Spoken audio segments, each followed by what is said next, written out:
Hello మామూలు ఏదో ముచ్చట పడి పెట్టుకున్నాం. Like, share and subscribe to movie memory. ఈరోజు మన టాపిక్ వచ్చేసి భారతీయుడు టు రివ్యూ భయ్య. సినిమా ఎలా అనిపించింది అంటే నాకైతే అంతగా నచ్చలేదు మామ. ఎందుకంటే ఫస్ట్ పార్ట్ నాకు చాలా ఇష్టం, చాలాసార్లు చూసా. ఆ ఎక్స్పెక్టేషన్ తెలియదా, ఇది కనీసం ఫస్ట్ పార్ట్ దగ్గరలో కూడా లేదు. అలాంటి కంప్లీట్ డిజాస్టర్ అంటే పర్లేదు భయ్య, ఒకసారి చూడొచ్చు. బట్ ఆ శంకర్ బ్రాండ్కి సాటిస్ఫై అయితే చేయలే. ఫస్ట్ ఆఫ్ ఆల్ ఇప్పుడు పాజిటివ్స్ మాట్లాడుకుందాం.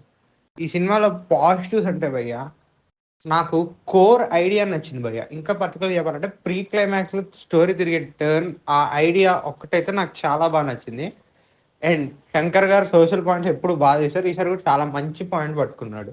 ఇంకా ఏమైనా నచ్చినాయి అంటే పర్ఫార్మెన్సెస్.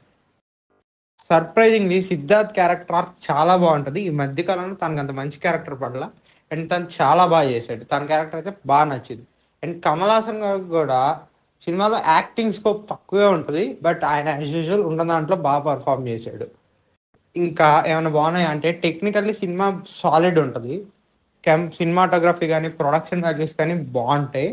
అనిరుద్ బీజిఎం గురించి మాట్లాడుకోవాలి వస్తే ప్రీవియస్ సినిమా లెవెల్లో బీజిఎం మూవీని ఎలివేట్ చేయరా, అలానే ఏం చెడగొట్ల, సీన్స్కి తగ్గట్టు బాగానే చేశాడు.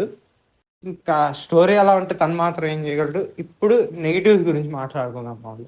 ఫస్ట్ ఆఫ్ ఆల్ ఈ సినిమాని 2 పార్ట్స్గా తీయాలన్న దగ్గరే తేడా కొట్టేసింది. ఎందుకంటే 3 అవర్స్ రన్ టైం మీద ఖచ్చితంగా ఈ సినిమాని ఫస్ట్ హాఫ్లో కంప్లీట్ చేయగలరు.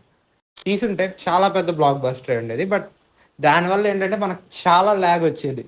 రెండోది, నేను జనరల్గా ఎక్కువ లాజిక్స్ చూడను, బట్ మరి 180 years ఓల్డ్ తో ఇవన్నీ చేయించాడంటే కొంచెం కామెడీగానే అనిపించింది. ఎందుకంటే భారతీయుడు 1లో కూడా చూసుకుంటే మనం అది చాలా న్యాచురల్గా ఉంటుంది.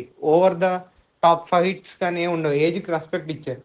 బట్ ఈ సినిమాలో కంప్లీట్ కమర్షియల్గా తీస్తాడు. అంటే ఈ జనరేషన్ తగ్గట్టు అప్డేట్ అవ్వాలని చేశాడేమో కానీ, బట్ ఆ ఒరిజినల్ ఫీలింగ్ అయితే పోగొట్టింది.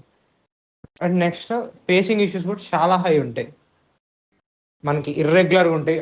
ఈ సీన్ బాగుంది, మంచి కనెక్ట్ అవుతున్నాం అనుకునే లోపల తర్వాత వచ్చే సీన్స్ వల్ల ల్యాగ్ కానీ అనిపిస్తాయి. First 15 minutes and pre climax setup 20-30 minutes వరకు అయితే సినిమా చాలా బాగుంటుంది. నాకు శంకర్ తీసినట్టు అనిపించింది. బట్ మిగతా టైం అయితే కొంచెం స్లోగానే ఉందనిపించింది. చూడొచ్చా అంటే మీరు కనుక ఇండియన్ ఫ్రాంచైజ్ ఫ్యాన్ అయినా, శంకర్ ఫ్యాన్ అయితే ఒకసారి ట్రై చేయొచ్చు. బట్ రిమైనింగ్ మెంబర్స్ ఓటీటీలో చూడొచ్చు మామూలు. ఓకే మామూలు.